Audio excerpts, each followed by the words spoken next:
मैं ग्रामीण क्षेत्र के युवाओं को हर वो साधन और ज्ञान निःशुल्क प्रदान करने में लगा हूँ जो महानगरों में लाखों रुपए खर्चने के बाद प्राप्त होते हैं। मैं शपथ लेती हूँ कि विद्यार्थी मेरा धर्म है। मानवता की सेवा करना मेरा परम लक्ष्य है। राष्ट्र की उन्नति में मैं सदैव तत्पर रहूंगी। अपने कर्तव्य मार्ग पर आगे बढ़ते हुए एक स्वच्छ, सुंदर तथा भ्रष्टाचार मुक्त मैं भारत का निर्माण करूंगी। जय हिंद। तो आज हम लोग पढ़ेंगे सदन की जो कार्यवाही है वो किस तरीके से होती है। ठीक है, बैठक तो हमने पढ़ लिया है, लेकिन अब सदन में जो कार्यवाहियां होती हैं उनको किस तरीके से शेड्यूल बांटा गया है, कौन कौन से टाइम में क्या क्या कार्य होते हैं सदन में, तो उसको समझने के लिए आप अपने स्कूल को समझो, अपने कॉलेज को समझो कि जिस तरीके से आपके कॉलेज में पढ़ाई शुरू हो जाती है, मान लो 8 बजे से सुबह पढ़ाई शुरू हो जाती है और 1 बजे तक पढ़ाई होती है। बीच में 10 बजे लंच होता है, तो लंच से पहले 3-4 पीरियड चलते हैं, लंच के बाद 3-4 पीरियड चलते हैं। ठीक है, तो 2 सेशन में बैठक होती है, मतलब 2 सेशन क्या कहेंगे, 2 बैठकें होती हैं एक दिन में 2 बैठकें होती है। लंच से पहले की बैठक और लंच से बाद की बैठक होती है। ठीक, मान लो लंच से पहले जो है रख दिया गया स्कूल में कि जो कल पढ़ाया था उसमें से बच्चे क्या करें, प्रश्न पूछें। उसमें से बच्चे क्या पूछे, प्रश्न पूछे गुरुजी से 8 घंटे में। ठीक, और लंच के बाद ऐसा घंटा रख दिया जाए कि उसमें जो है बच्चों को पढ़ाया जाए, फिर उस पर चर्चा किया जाए। बच्चों को पढ़ा दिया जाए, फिर बच्चों से कहा जाए कि आपस में जो है एक टॉपिक दे करके उस पर बहस कराई जाए, चर्चा कराई जाए। मोस्टली बड़े स्कूल जो होते हैं, कॉन्वेंट टाइप के या इस टाइप के जो ऐसे स्कूल होते हैं, वहां पर इसी टाइप से पढ़ाया जाता है। तो यहाँ से बहुत कुछ सीखा जा सकता है। हम लोग तो ऐसे काम चला देते हैं स्कूलों में, लेकिन क्यों भाई, जो अच्छे स्कूल होते हैं जहाँ पे फीस ज्यादा लगती है, वहां का बच्चा निकल करके क्यों ज्यादा जो है टैलेंटेड हो जाता है। उसका यही कारण है कि ऐसे माहौल क्रिएट करके पढ़ाया जाता है। तो इस तरीके से मान लो बच्चों को आपस में चर्चा कराई जाए कोई टॉपिक दे करके, तो फिर बच्चों का जो है वहां पर जो मानसिक विकास है वो ज्यादा होता है। तो सदन में कुछ इसी तरीके से कार्यवाहियां होती हैं। सुबह का जो घंटा होता है, इन लोगों का पीरियड शुरू हो जाता है 11 बजे से। अब ऐसे मान लो सदन क्या है, एक क्लास है। सदन क्या है, एक क्लास है, और वो क्लास शुरू होता है 11 बजे से और खत्म होता है शाम को 6 बजे। ठीक, जब सत्र चलेगा, सदन का जब सत्र चलेगा, तो जो उसकी बैठकें होंगी, बैठक हमने बता दिया, बैठक को आहूत करता है राष्ट्रपति। ठीक, तो जब उसकी बैठकें होंगी तो बैठकें कब से शुरू होती है, पर डे 11 बजे से बैठक शुरू हो जाती है और लास्ट 6 बजे तक बैठक चलती है। इस बीच उनका लंच भी होता है, भाई खाना पीना भी होता है। तो दोपहर में 1 से 2 बजे के बीच का समय रखा है लंच का। खूब जो है हंसक करके खाना खाते हैं, फिर दोबारा बैठते हैं, तो 4 घंटे बैठते हैं। खाना वाना खा करके फिर दोबारा 2 बजे से लेकर 6 बजे तक 4 घंटे बैठते हैं। तो जो सुबह का बैठक है 11 से 12 1 घंटे की बैठक होती है। फिर 12 से 1 बजे तक ये भी 1 घंटे की बैठक होती है। तो सुबह की बैठकों को हम 2 कालखंडों में बांट सकते हैं। सुबह की बैठक को हम 2 कालखंडों में बांट सकते हैं। और पूरा अगर बात करें तो लंच से पहले की बैठक और लंच से बाद की बैठक। लंच से पहले की बैठक ये हो गई इधर की, और लंच से बाद की बैठक, तो 2 बैठक हो गई मोस्टली। लेकिन सुबह की बैठक को, जो लंच से पहले की बैठक है, इसे फिर से कितने भागों में बांटा गया है, 2 भागों में। तो पहली जो बैठक होती है सुबह 11 बजे से 12 बजे तक, इसको कहा जाता है प्रश्नकाल। इसको क्या कहा जाता है, प्रश्नकाल, क्वेश्चन आवर, इसको कहते हैं क्वेश्चन आवर। तो प्रश्न यहां से पूछा जाएगा। प्रश्नकाल का समय क्या, प्रश्नकाल का समय क्या रहता है सदन में, प्रश्नकाल का समय क्या रहता है, तो 11 से 12। ठीक, ये सब कंफ्यूजन रहता है लोगों को, लेकिन इसे ध्यान रखना। प्रश्नकाल, अब नाम ही है प्रश्नकाल, क्वेश्चन आवर। तो प्रश्नकाल में प्रश्न ही तो पूछे जाएंगे, प्रश्न ही तो पूछे जाएंगे। और इसके बाद का जो समय जो कार्य होता है, शून्यकाल का कार्य कहलाता है। कौन सा, शून्यकाल, 0 आवर। क्योंकि 12 बजे शुरू होता है, इसलिए 12 बजे को 0 जो है अमूमन मान लिया जाता है। तो इसलिए 12 बजे शुरू होता है, इसलिए इसको शून्यकाल कहते हैं। और इसमें भी प्रश्न ही पूछे जाते हैं। ठीक, लेकिन ये चूंकि प्रश्न की कलेवर में थोड़ा सा इससे अंतर है, इसलिए इसको शून्यकाल कहा जाता है। अभी समझते हैं इनके क्या कलेवर होते हैं प्रश्न के। देखो, अब प्रश्न पूछा जा रहा है सदन से, चाहे लोकसभा में प्रश्न पूछा जा रहा हो, चाहे राज्यसभा में पूछा जा रहा हो। अब मान लो मंत्री महोदय जो है लोकसभा के हैं और राज्यसभा में उन्हीं मंत्री से प्रश्न पूछना है, तो यहां पर क्या किया है, राज्यसभा ने शून्यकाल पहले कर लिया है और प्रश्नकाल बाद में कर लिया है। अभी व्यवस्था बदली है। तो यही मंत्री यही मंत्री जो है यहाँ जो है शून्यकाल में यहाँ बैठ रहे होंगे, शून्यकाल वाले प्रश्नों के उत्तर देने के लिए राज्यसभा में बैठ रहे होंगे, क्योंकि राज्यसभा ने शून्यकाल को क्या कर लिया है पहले। अगर प्रश्न ऐसे पूछा जाए कि राज्यसभा का पहला सेशन, प्रथम बैठक जो 12 बजे से 11 बजे तक चलती है, उसको क्या कहा जाता है, तो शून्यकाल। वो व्यवस्था इसलिए क्योंकि मंत्री महोदय किसी एक सदन के ही तो हो सकते हैं, और जवाब किनको देना है, मंत्रियों को। तो यहाँ पर चूंकि जो प्रश्न पूछे जाते हैं वो गैर मंत्री सदस्य जो होते हैं, गैर मंत्री सदस्य कौन होते हैं, सिंपल सांसद होंगे। सिंपल क्या होंगे, सांसद होंगे। उनसे वो प्रश्न पूछते हैं, किससे, मंत्री महोदय से। किससे पूछते हैं, मंत्री महोदय से प्रश्न पूछते हैं। तो अब प्रश्न देखो, आप लोगों से हम लोग प्रश्न पूछते हैं तो पेपर आउट नहीं होता है। हम लोग प्रश्न पूछते हैं यानी पेपर होता है तुम लोगों का, तो परीक्षा प्रश्न पत्र पहले से आउट नहीं होता है। और ये मंत्रियों के प्रश्न पत्र पहले से आउट हो जाते हैं। 10 दिन पहले ही सूचना देनी पड़ती है कि क्या प्रश्न पूछना है मंत्री महोदय से। किसी सदस्य को अगर प्रश्न पूछना होगा तो सदन के महासचिव, लिखा पढ़ा आदमी तो यही होता है ना, महासचिव। मैंने बताया 3 प्रकार के अधिकारी होते हैं सदन में, अध्यक्ष, उपाध्यक्ष और महासचिव। अध्यक्ष उपाध्यक्ष तो नेता आदमी है, पढ़े लिखे भी हो सकते हैं, अनपढ़ भी हो सकते हैं, लेकिन महासचिव IAS कैडर का आदमी होता है, तो ये पढ़ा लिखा होता है। तो प्रश्न इसी के पास जो है रखे जाते हैं, अध्यक्ष महोदय की सहमति पर, अध्यक्ष महोदय की सहमति, लेकिन वहां भी सहमति किसकी रहेगी, अध्यक्ष महोदय। और प्रश्न रखा जाएगा किसके पास, महासचिव। तो वही तो समझ पाएंगे प्रश्न को, ये अध्यक्ष अध्यक्ष नहीं समझ सकते हैं। महासचिव IAS अधिकारी का रैंक, IAS रैंक का अधिकारी होता है, तो उससे जो है उसके पास प्रश्न रखा जाता है 10 दिन की पूर्व सूचना, 10 दिन पहले। जैसे मान लो किसी को आज प्रश्न पूछना है, किसी सदस्य को आज नंबर देना है, मतलब प्रश्न पूछने का, तो 10 दिन पहले उसने एप्लीकेशन दिया होगा, पूरे प्रश्नों की लिस्ट बनाई होगी और सदन के महासचिव को प्रस्तुत किया होगा, तब आज उसका नंबर आएगा। तो यहाँ पर प्रश्नकाल में यही होता है। प्रश्नकाल में 10 दिन पहले जो है संसद सदस्यों द्वारा सूचना दे दी जाती है महासचिव को, और फिर महासचिव उसको जो है प्रश्न के कलेवर के अनुसार, कौन सा मंत्री कब उपलब्ध रहेगा उसके अनुसार जो है प्रश्नों की सूची सभा को दिया जाता है कि सभा के मंत्री महोदय इसका उत्तर देंगे। तो ये 4 प्रकार के प्रश्न होते हैं। 4 प्रकार के प्रश्नों को रखा जाता है किसमें, प्रश्नकाल में। तारांकित प्रश्न हो सकता है, अतारांकित, अल्प सूचना प्रश्न और गैर सरकारी सदस्यों से पूछे जाने वाले प्रश्न। ये तीनों प्रश्न जो पूछे जाते हैं, तारांकित, अतारांकित और अल्प सूचना, ये मंत्री महोदय से पूछे जाते हैं। किससे पूछे जाते हैं, मंत्री महोदय से सदस्यों द्वारा, मंत्री महोदय से सदस्यों द्वारा पूछे जाते हैं। कौन से प्रश्न, तारांकित, अतारांकित और अल्प सूचना। ठीक। अब जो तारांकित प्रश्न होता है ये मौखिक प्रश्न होते हैं, और इसके उत्तर भी कैसे होते हैं, मौखिक। लेकिन मौखिक प्रश्न भी पूछने से पहले 10 दिन पूर्व सूचना देनी पड़ती है सदन में, और महासचिव महोदय उस संबंधित मंत्रालय के मंत्री को भेजते हैं कि भैया ये प्रश्न फलाना सदस्य तुमसे पूछेगा। तो पहले से ही इंटरनेट वगैरह से उत्तर उसके खोज लिए जाते हैं, लिख लिए जाते हैं पर्चे में, फिर जाकर के सदन में बोलते हैं। ठीक, ये है तरीका। देखो, पेपर पहले से आउट हो गया उसका उत्तर देने के लिए। तो इस तरीके से जो है ये तारांकित प्रश्न होते हैं। अर्थात तारांकित प्रश्न यहाँ पूछा जाएगा एग्जाम में कि तारांकित प्रश्न किस प्रकार के होते हैं, कैसे इनके उत्तर दिए जाते हैं। तो ये प्रश्न होते हैं मौखिक, अर्थात प्रश्नों की लिस्ट तो वहां पकड़ा दी गई, लेकिन यहाँ पर पूछा जाएगा, मुंह से पूछा जाएगा। सदन में खड़ा होकर जिस सदस्य का नंबर आएगा प्रश्न पूछने का, वो सदस्य खड़ा होकर के प्रश्नों को क्या करेगा, पूछेगा।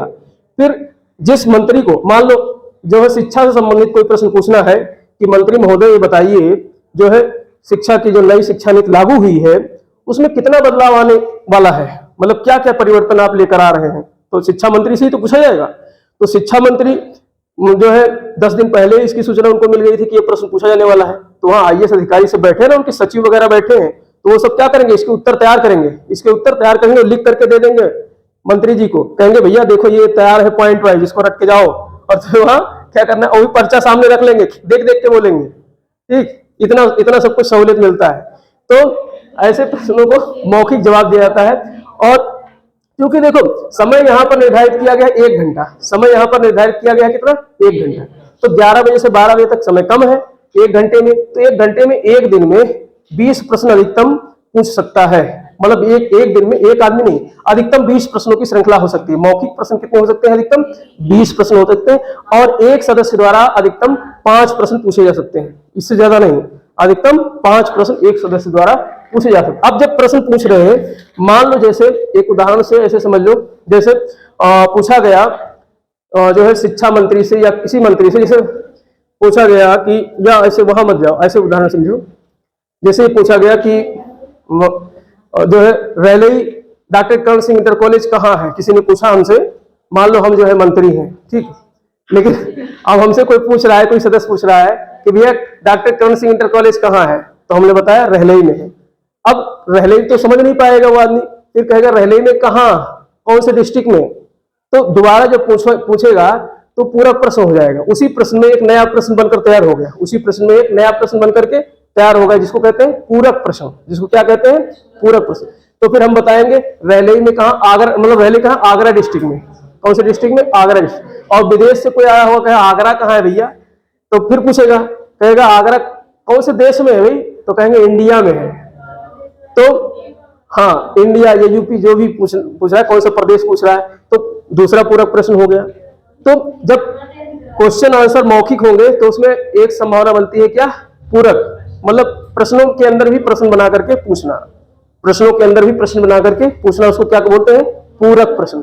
जैसे बच्चा क्लास लेक्चर ले रहे हैं, तो यहाँ पर जैसे लेक्चर दे रहे हैं, तो उसमें कोई प्रश्न बना, किसी बच्चे ने पूछा, उसका जवाब दिया किसी टीचर ने, फिर उसमें से बच्चे की क्यूरियोसिटी ज्यादा है, अगर वो दोबारा फिर से उसके अंदर कोई गहराई में उसके कोई नया प्रश्न पूछ लिया, तो वो क्या हो गया, उसी प्रश्न में एक नया प्रश्न, पूरक। जैसे हमारे साथ क्या होता था, जब हमारे प्रैक्टिकल के एग्जाम जो है हम लोगों को वाइवा लेने आए MA में जो है, तो हमसे तो प्रश्न पूछ ही रहे हैं। यहाँ तक इंटरव्यू जो हमने इसका फेस किया था लेक्चरर ग्रेड का, जो मैं जिस पद पे बैठा हूँ, तो उस समय मैं थोड़ा सा शरारती व्यक्ति हुआ करता था, बचपन में हर बच्चा होता है शरारती, तो हम जो है उनकी भी इंटरव्यू लगा दी हमने जो है।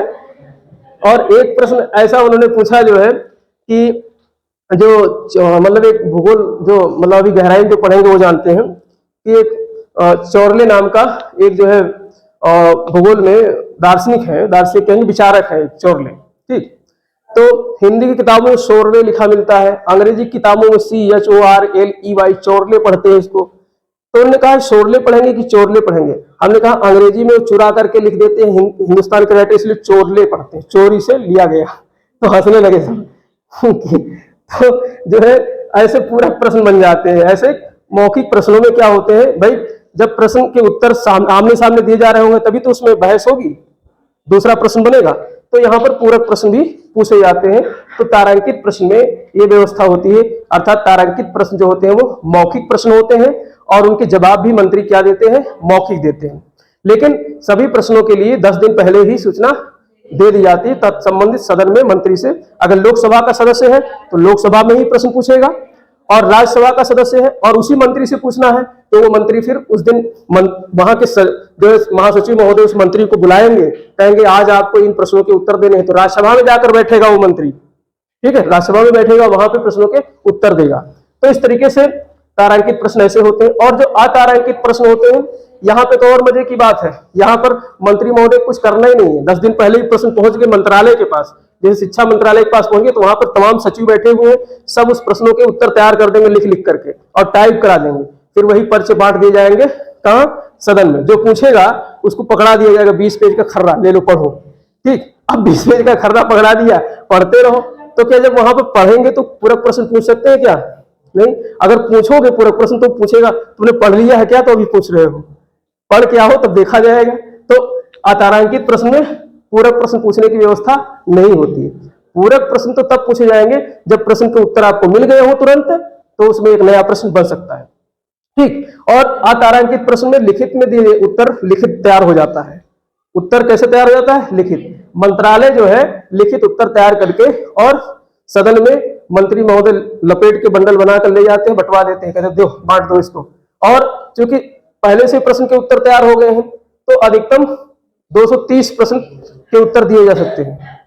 तो बहुत सा एक दिन में इतने सारे प्रश्नों के उत्तर, क्योंकि पहले से ही 10 दिन से तैयार हो रहे हैं इनके उत्तर, तो 230 खूब प्रश्न के उत्तर दिए जा सकते हैं और इसमें टाइम नहीं लगता है। बस महोदय जो अध्यक्ष महोदय होंगे वो कहेंगे फलाने सदस्य ने ये प्रश्न पूछा था और इसके उत्तर ये रहे, ले जाओ बंटवाओ उस सबको, तो बांट देते हैं। 10-5 मिनट में ही सारे इसके उत्तर बट जाते हैं। टाइम इसमें लगता है, तारांकित प्रश्नों में इसमें टाइम लगता है। और अल्प सूचना प्रश्न जो होते हैं ये कुछ लोक महत्व के प्रश्न होते हैं। कैसे प्रश्न होते हैं? लोक। नाम ही अल्प सूचना। सूचना कितने दिन में देनी है? 10 दिन पहले। सूचना कितने दिन पहले देनी है? 10 दिन। कैसी सूचना? प्रश्न पूछने की। लेकिन यहां पर अल्प सूचना प्रश्न, यानी 10 दिन से पहले, 10 दिन से पहले ही अगर सूचना, ऐसे कोई प्रश्न हो कि 10 दिन का टाइम उसमें नहीं दिया जा सकता है। मान लो हम ऐसे प्रश्न पूछ रहे हैं कुछ कि वो लोक महत्व का है, किसी जो है व्यवस्था को परिवर्तित करने वाला है, तो ऐसे प्रश्न हम चाहते हैं कि इसका उत्तर 3-4 दिन में ही हमको मिल जाए, 10 दिन नहीं देना पड़े उसके लिए समय। तो ऐसे प्रश्नों को कहते हैं अल्प सूचना प्रश्न। तो अल्प सूचना प्रश्न जो होते हैं 10 दिन से कम समय में इसके उत्तर दिए जाते हैं।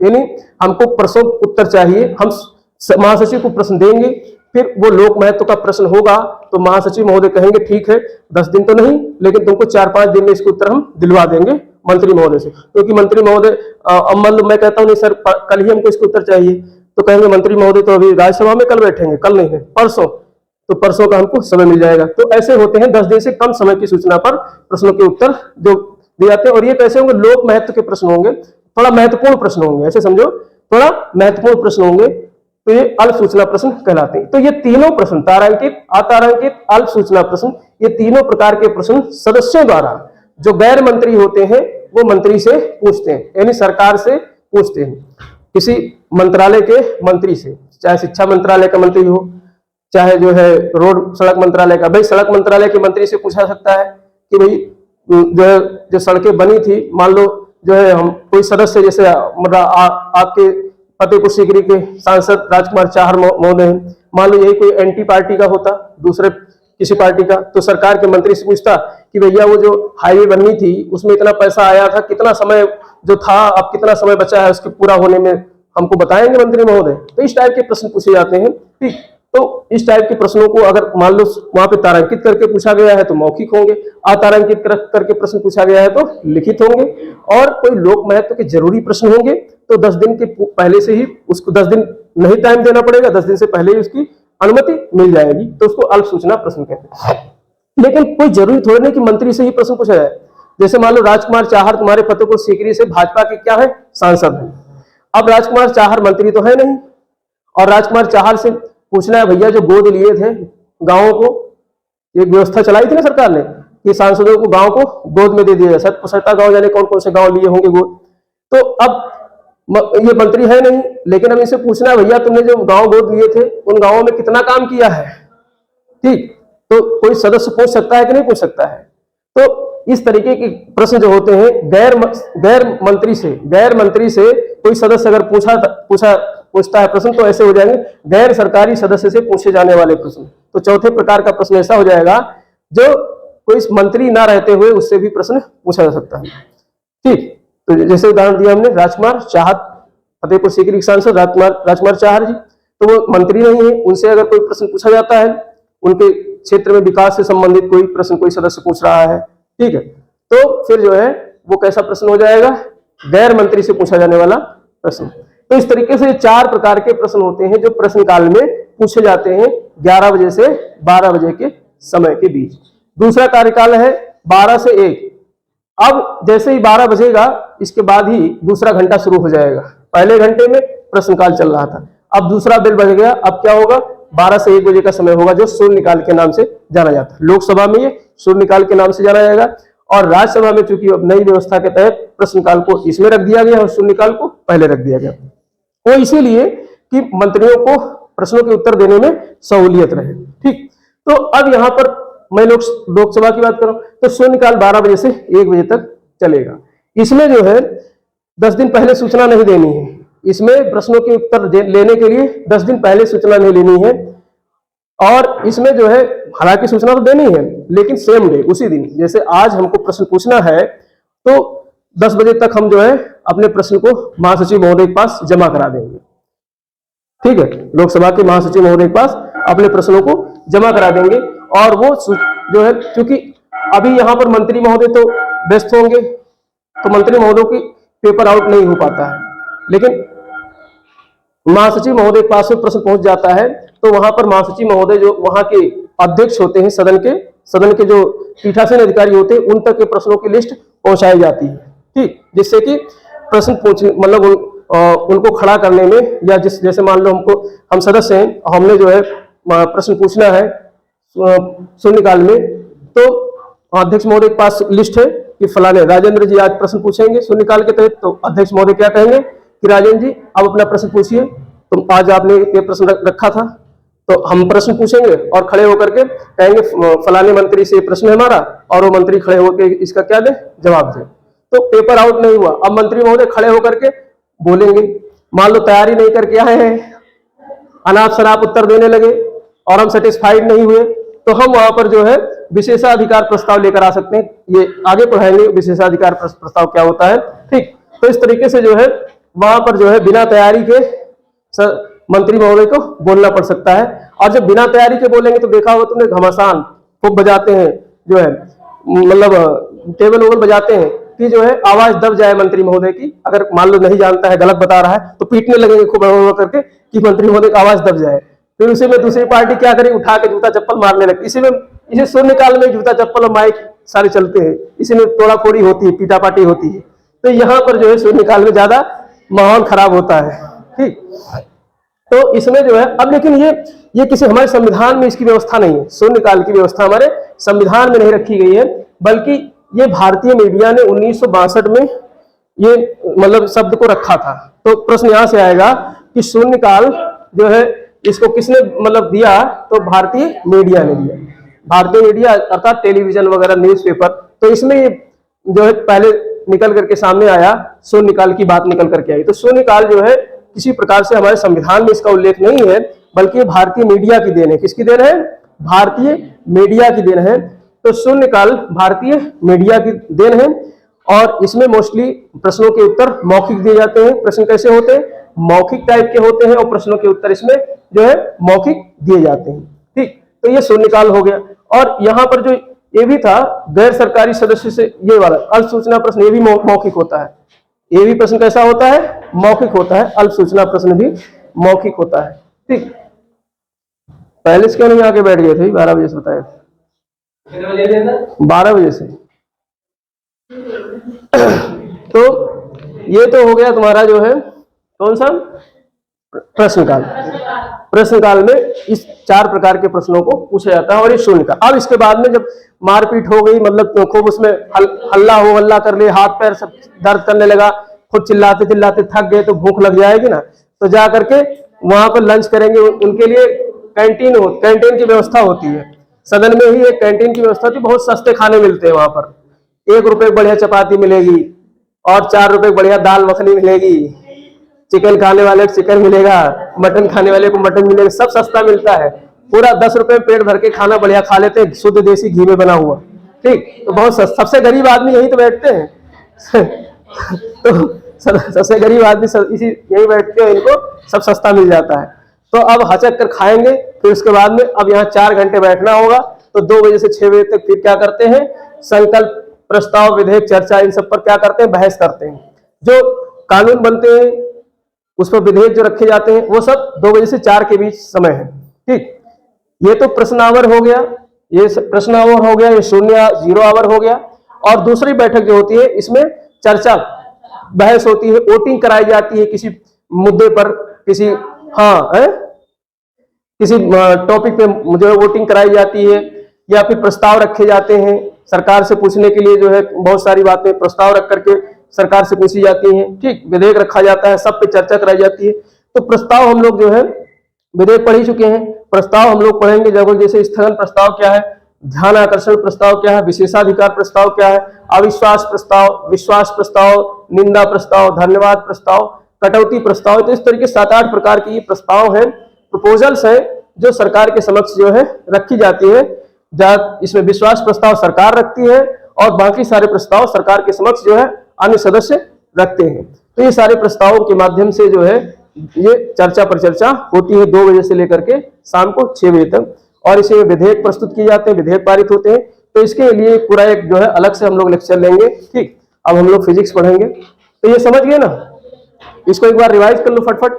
इसमें 11 से 12 का जो समय होता है प्रश्नकाल होता है। 11 से 12 का समय क्या होता है? प्रश्नकाल। प्रश्न पूछने से पहले कितने दिन सूचना देनी पड़ती है? 10 दिन पूर्व। किसको देनी पड़ती है? सदन के महासचिव को। किसको देनी पड़ती है? सदन के महासचिव को देनी पड़ती है 10 दिन पूर्व सूचना।